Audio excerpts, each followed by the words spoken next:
Then we go to the Miami Gardens, and Wale is in front of this gigantic audience. I mean, this was unreal. Yeah.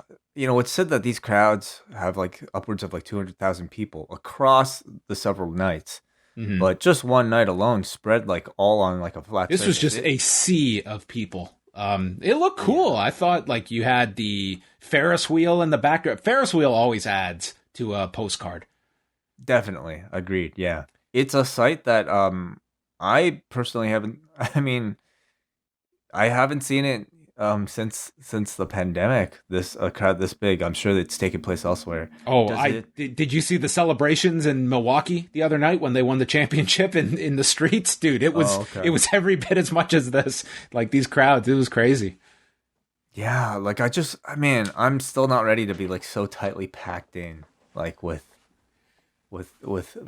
just everybody. But yeah, we're back. Like, or at least certain parts of the world are definitely appear to be back.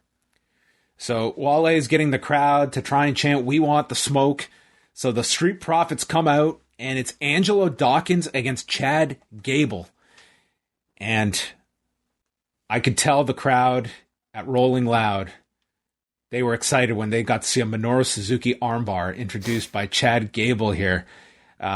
They had a They 4 minute they match. started singing Kaza ni Nare for some reason. It was amazing. Just Yeah, these are New Japan World subscribers. There are probably more people in this must crowd than be. are US based New Japan World subscribers.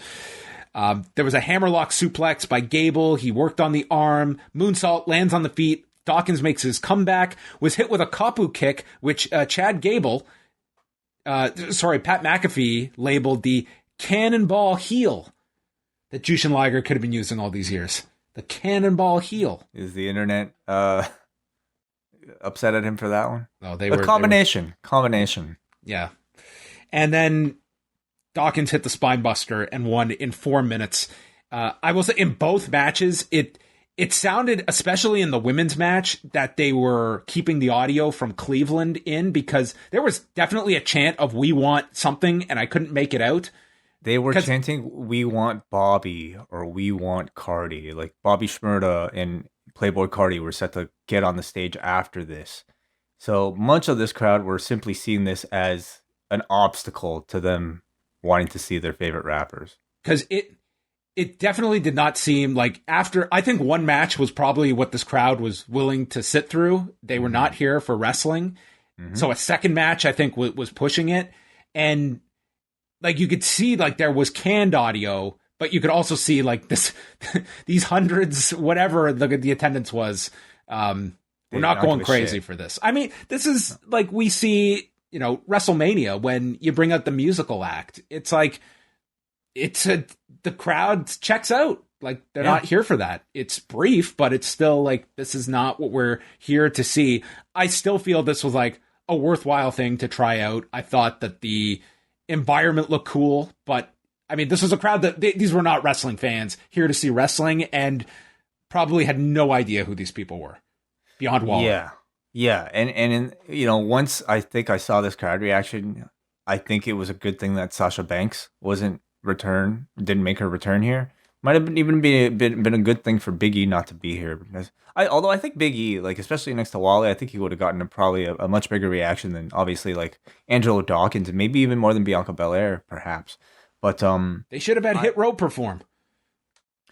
they would have booed them off the stage. Like I don't. We think Hit Row is cool in a wrestling context, but I mean, I don't know if they're respected rappers that are capable of sharing a stage with like, ASAP Rocky or like some of these other people. These are people that were there to see superstars in the rap industry, and Dude, this is they a didn't. multi-day festival. I'm sure they're not all going to be home runs. They're probably going to see some Yeah, bad stuff over these days too.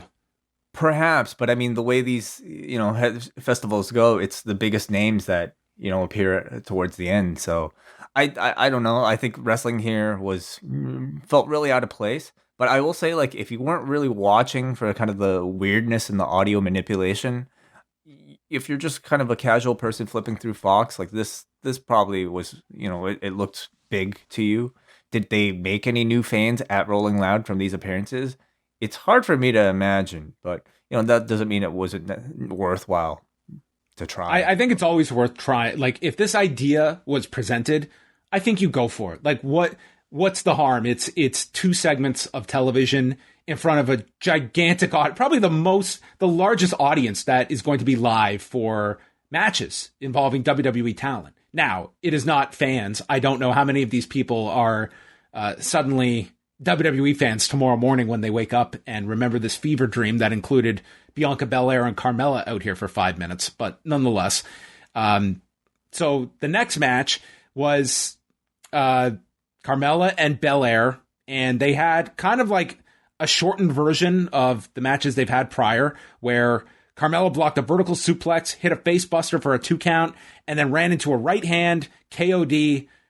Belair wins in 4:45, and then had a big fireworks display. So, I mean, they tried to make these, like, Belair and the Street Profits look like big stars. It's in front of people that do not know who these people are. So it's trying to put that perception across on television that this is a really big event and our talent is in the middle of it.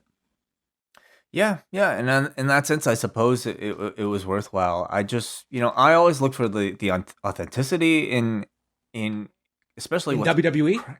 Well, especially with crowd reactions. You know what I mean? Like the fact that we have fans now. I think there's going to be a lot more truth in what we see on TV because we know who is truly over and who is not.